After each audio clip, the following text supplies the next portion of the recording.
Degree കഴിഞ്ഞ് നിൽക്കുന്ന യുവാക്കളോടാണ്. നിങ്ങൾക്ക് വളരെ രസകരമായ ഇൻട്രസ്റ്റിംഗ് ആയ ഒരു സുവർണാവസരമുണ്ട്.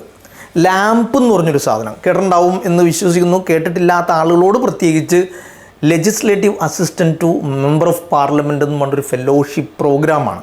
ഈ ഫെലോഷിപ്പ് പ്രോഗ്രാം ഒരു വർഷം നീണ്ടു നിൽക്കുന്നതാണ്.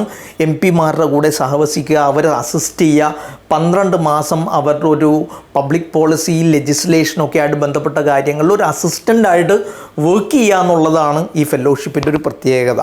നോക്ക്, അവരുടെ പാർലമെൻറ്റിലുള്ള അവരുടെ ക്വസ്റ്റ്യൻസൊക്കെ ഫ്രെയിം ചെയ്യുക, ദെൻ സ്റ്റാൻഡിങ് കമ്മിറ്റിയായിട്ട് ബന്ധപ്പെട്ട ചർച്ചകളിൽ പങ്കെടുക്കുന്നതിനുള്ളൊരു സപ്പോർട്ട് കൊടുക്കുക, പാർലമെൻറ്റ് ഡിബാറ്റുമായിട്ട് ബന്ധപ്പെട്ട കാര്യങ്ങളിൽ ഇൻഫർമേഷൻ കൊടുക്കുക, അദ്ദേഹത്തിൻ്റെ കോൺസ്റ്റിറ്റ്യുവൻസി ആയിട്ട് ബന്ധപ്പെട്ട പ്രശ്നങ്ങളിൽ ഇടപെടാനുള്ളൊരു സപ്പോർട്ട് കൊടുക്കുക, ഈ പ്രസ് റിലീസുമായിട്ട് ബന്ധപ്പെട്ട സാധനങ്ങൾ ഉണ്ടാക്കിയെടുക്കുക, TV പ്രോഗ്രാമുകളിലോ പ്രസൻറ്റേഷനിലൊക്കെ ഉള്ള ഒരു ഡേറ്റ സപ്പോർട്ടുകൾ കൊടുക്കുക, അദ്ദേഹത്തിന് വേണ്ടി ഡേറ്റ റിസർച്ചും ഡേറ്റ അനാലിസിസും നടത്തുക, ഒരു ബാക്ക്ഗ്രൗണ്ട് റിസർച്ചുകൾ നടത്തുക. ഇങ്ങനെ ഒരു രസകരമായ ഒരുപാട് പണികൾ ഇവർ ചെയ്യേണ്ടതുണ്ട്. ഈ പണിക്ക് 23,000 രൂപ വെച്ച് മാസം സ്റ്റൈപ്പൻഡ് കിട്ടും. മാസത്തിൽ 2 ലീവും ഉണ്ടാവും കേട്ടോ. ഇതൊരു കൊല്ലം വരെ നീണ്ടു നിൽക്കും. ഇതിൻ്റെ ഒരു മെച്ചം എന്താ, ഇതിങ്ങനെ ചെയ്തിട്ട് എന്താ കാര്യം എന്ന് പറഞ്ഞാൽ ഒരു കൊല്ലത്തെ ഫെലോഷിപ്പിൻ്റെ സർട്ടിഫിക്കറ്റ് കിട്ടും.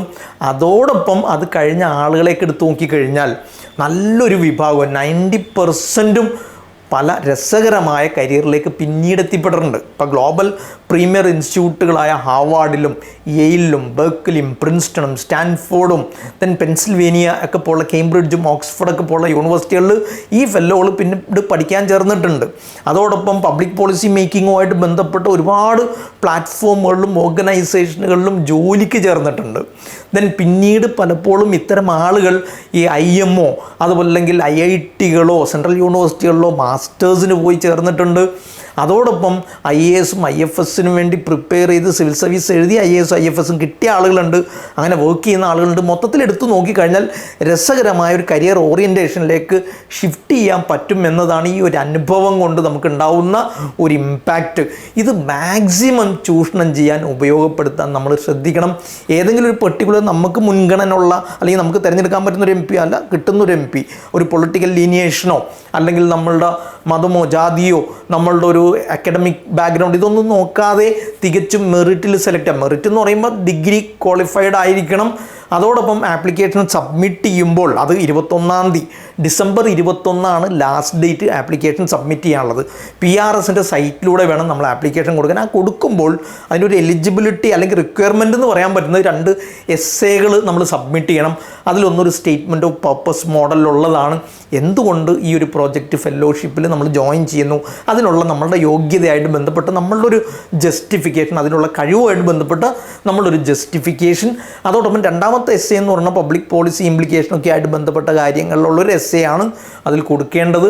ഈ 2 എസ്സേകൾ സബ്മിറ്റ് ചെയ്ത് ഷോർട്ട് ലിസ്റ്റഡ് ആയാൽ ജനുവരി 5 2025 ജനുവരി 5 ഒരു ഓൺലൈൻ ഇവാലുവേഷൻ ടെസ്റ്റ് ഉണ്ടാവും. അത് കഴിഞ്ഞാൽ പിന്നീട് സെലക്ഷനാണ്. സെലക്ഷൻ വരുന്ന ആളുകൾ പാർലമെൻറ്റിൽ MPമാരുടെ കൂടെ പാർലമെൻറ്റിലല്ല MPമാരുടെ കൂടെ ഡൽഹിയിൽ ഉണ്ടാവണം എന്നാണ്.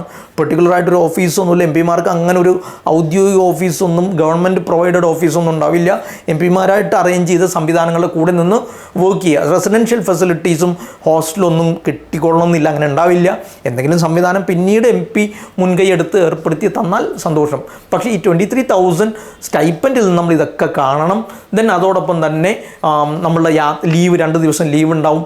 യാത്രാ സൗകര്യങ്ങളുമായിട്ട് ബന്ധപ്പെട്ട അറേഞ്ച്മെൻറ്റ്സ് PRSഉം അതുപോലെ തന്നെ MPയും അറേഞ്ച് ചെയ്ത് തരും. പ്രത്യേകിച്ച് കോൺസ്റ്റിറ്റ്യുവൻസി ആയിട്ട് ബന്ധപ്പെട്ട യാത്രകൾ, ഇതിൻ്റെ ഇടയിൽ എന്തെങ്കിലും സംവിധാനങ്ങളിലേക്ക് പങ്കെടുക്കുകയോ ചർച്ചകളിൽ പങ്കെടുക്കുകയൊക്കെ വേണമെങ്കിൽ നമ്മളെ ജോബ് എന്ന് പറഞ്ഞാൽ ഫുൾ ടൈം നമ്മൾ MPമാരുടെ കൂടെ തന്നെ ആയിരിക്കും ഉണ്ടാവുക.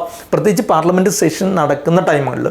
പാർലമെൻറ്റ് ഇല്ലാത്ത ടൈമുകളിൽ മിക്കവാറും പബ്ലിക് പോളിസി മേക്കേഴ്സും അതുപോലെ തന്നെ സെൻട്രൽ യൂണിവേഴ്സിറ്റികളും അവിടുത്തെ ഫെല്ലോകളും അത് ആവശ്യത്തിനനുസരിച്ച് പ്രഗത്ഭരുമായിട്ടൊക്കെ ഇൻട്രാക്ട് ചെയ്യുന്ന അല്ലെങ്കിൽ അങ്ങനത്തെ ഓർഗനൈസേഷനൊക്കെ ആയിട്ട് ഇൻട്രാക്ട് ചെയ്യാനുള്ള അസൈൻമെൻറ്റ്സും അതുപോലെ തന്നെ ദൗത്യങ്ങളും റെസ്പോൺസിബിലിറ്റീസും ഡ്യൂട്ടീസൊക്കെ ഉണ്ടാവും. അതൊക്കെ കൃത്യമായി നിർവഹിച്ചു കഴിഞ്ഞാൽ രസകരമായ മനോഹരങ്ങളായ കരിയറിലേക്ക് ഷിഫ്റ്റ് ചെയ്യാൻ പറ്റുന്നൊരു കരിയർ ഗ്രോത്ത്, ഒരു പേഴ്സണൽ ഡെവലപ്മെൻ്റ് ഉണ്ടാവും എന്നതാണ് ഈ ഒരു ഫെലോഷിപ്പിൻ്റെ പ്രത്യേകത. ഈ അവസരത്തെ പൂർണ്ണമായിട്ടും കൃത്യമായിട്ട് ചൂഷണം ചെയ്യാൻ ശ്രദ്ധിക്കുക. Bye bye. Career Guru molding your future.